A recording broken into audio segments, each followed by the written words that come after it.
Hello everyone, आज हम पढ़ने वाले हैं घनीय इकाई कोशिका के प्रकार, types of simple unit cells. ठीक है, जो हमारी यूनिट सेल हैं उन वो कितने प्रकार की होती हैं।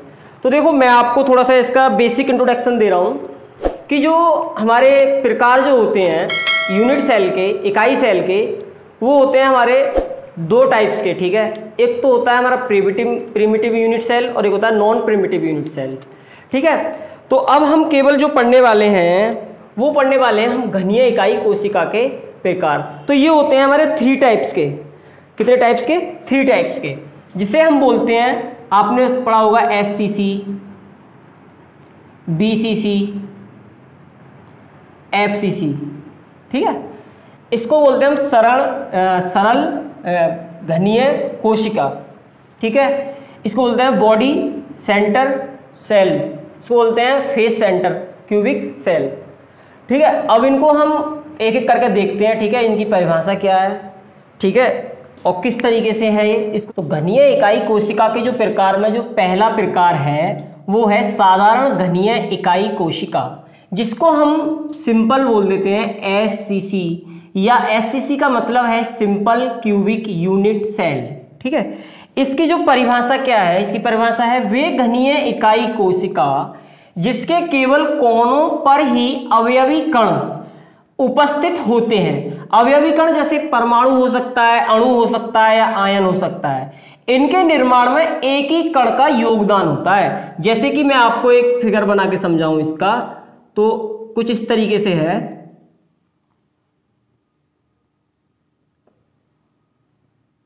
ये जो कोने हैं, इसके कोने, ठीक है, कॉर्नर जिसे हम बोलते हैं, यहीं पर कण उपस्थित होते हैं। ठीक है, अब एक इसमें लाइन है कि इसके निर्माण में एक ही कण का योगदान होता है। अच्छा, ये कैसे हमको पता चला कि एक ही कण होता है? तो इसको देखो, थोड़ा सा समझ लो।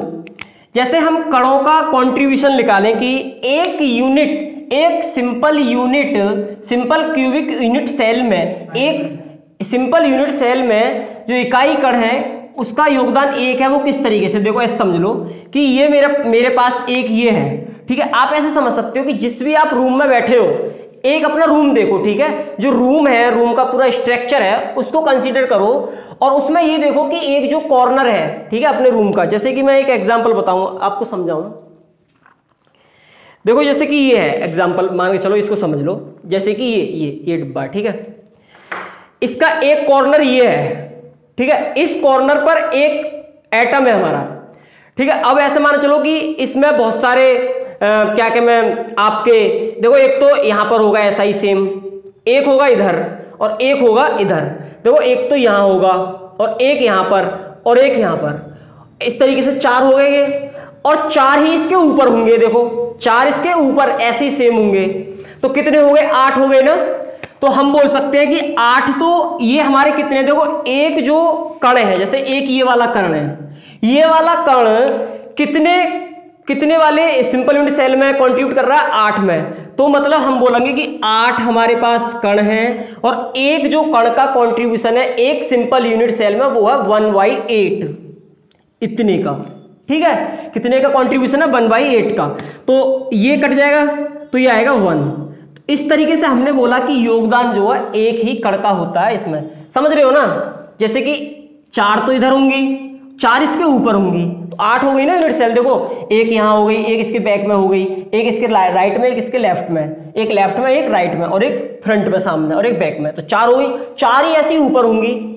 ठीक है, तो एक कण ने कितने कंट्रीब्यूशन किया? 1/8 का, एक यूनिट सेल ने। और हमारे पास कॉर्नर पे है कितने टोटल एटम? 8। तो 8। ठीक है, तो इस तरीके से कितना निकलेगा हमारा? इसको सिंप्लीफाई करेंगे तो 1। इसका जो दूसरा टाइप है वो है हमारा फलक केंद्रीय इकाई सेल। इसको बोलते हैं FCC या फिर फेस सेंटर्ड यूनिट सेल। अच्छा, इससे ही पता चला फेस सेंटर्ड यूनिट सेल मतलब कॉर्नर पे तो उपस्थित होता है, एज वेल एज उसके फेस के सेंटर में, एग्जैक्ट सेंटर में भी एक क्या होता है हमारा? कण उपस्थित होता है। जैसे कि मैं इसका फिगर बना के समझाऊं आपको, तो क्या है कि एक हमारी ये यूनिट सेल है, ठीक, तो ये इसके कॉर्नर पे तो उपस्थित होता है और इसके साथ साथ इसके जो फेस हैं फलक। अच्छा, फलक तो समझते होंगे आप क्या होता है। देखो जैसे ये मेरे पास डिब्बा है, ठीक है, इसको आप घन कंसीडर करके चलो भी फिलहाल, ठीक है। तो ये जो है इसका आप देख रहे होंगे, ये वाला, ये इसका फलक है और एक ये फलक है, ये भी इसका फलक है और ये इसका फलक है, और एक ये टॉप वाला और एक ये बॉटम वाला, ठीक है। ये क्या है इसके फेस। तो फेस कितने हो गए? 6 फेस हो गए। अब मैं आपको समझा दूं, तो इसकी पहले तो आप चलो इसकी परिभाषा देख लो, फिर इसके बाद समझाते हैं। वे घनीय इकाई कोशिका जिनमें अवयवी कण कोनों के साथ साथ फलक पर भी उपस्थित होते हैं, ठीक है, उसे बोलते हैं हम फलक केंद्रीय इकाई कोशिका। और इसके निर्माण में 4 अवयवी कणों का योगदान होता है, ठीक है। इसको समझते हैं। देखो, अच्छा मैं लिख दे रहा हूं यहां पे, एफसीसी में अवयवी कणों का योगदान हमने लिखा है कितने होते हैं? 4 होते हैं। अच्छा, वो होते कैसे हैं इस चीज को आप समझ लो, है ना। देखो देखो कॉर्नर पे तो है, जैसे कि हमने एससीसी में पढ़ा, उस पे भी सब में कॉर्नर पे थे। तो कॉर्नर पे तो 8 होते हैं और इसका जो योगदान होता है 1/8 का होता है, ठीक है, एक कण का, ठीक है, एक कॉर्नर पर।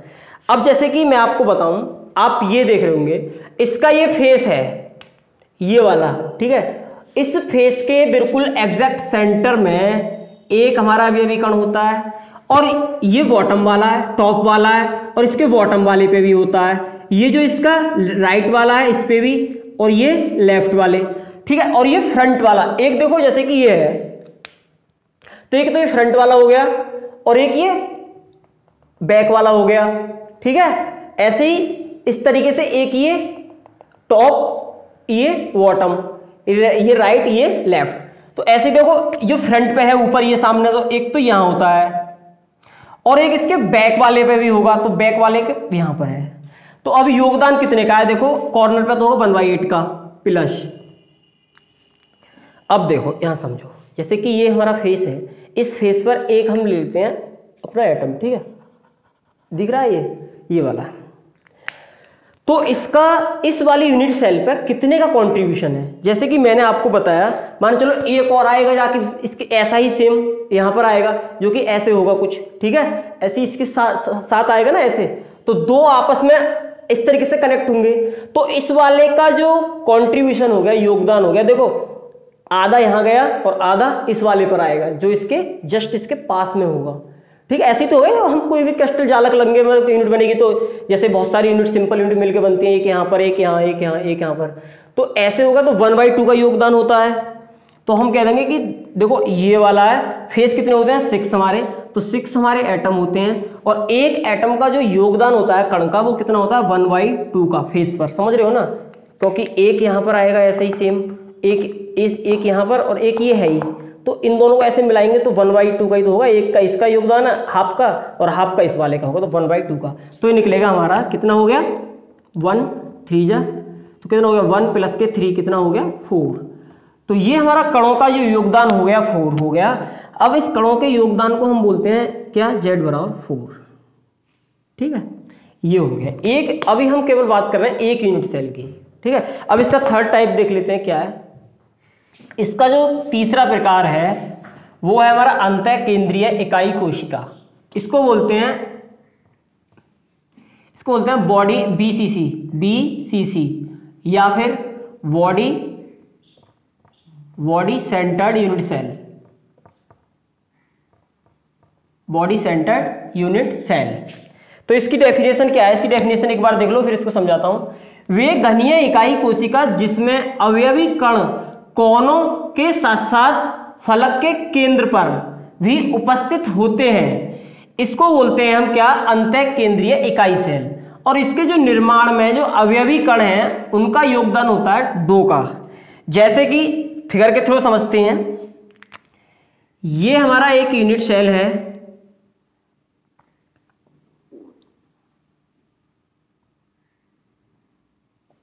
ठीक। अब ये इसके कॉर्नर पर होते हैं, वो कॉर्नर पर सभी पर होते हैं, ठीक है। जैसे कि हमने BCC FCC में पढ़ा, SCC में पढ़ा, सभी कोनों पर उपस्थित हैं। और इसके साथ साथ इसकी जो बॉडी सेंटर है, इसके जो सेंटर में, ठीक है, एग्जैक्ट सेंटर में, समझ रहे हो ना किस तरीके से, जैसे कि ये है, ठीक है, ये तो एक मेरा ये घन मान लो, और इस तरीके से इसको हम देखें, इस तरीके से देखो अभी, ठीक है, तो एग्जैक्ट जैसे कि इसके एग्जैक्ट सेंटर में होगा एक, ठीक है, बीच में, ठीक है, और इसके कॉर्नर पर, तो इसके अवयवी कणों का जो योगदान होगा इसमें घनीय इकाई कोशिका, वो कितने का होगा, देखो कॉर्नर पर है 8, तो जैसे कॉर्नर पे 1 का होता है 1/8 का, प्लस ये सेंटर में है तो इसका पूरे का एक ही एटम का योगदान है 1 यूनिट सेल में, ठीक है, वो होता है 1 का, तो ये होता है 1 + 1 = 2, तो कितने का होता है योगदान, 2 का। तो ये था हमारा घनीय इकाई कोशिका के प्रकार, ठीक है। आज के लिए इतना ही काफी।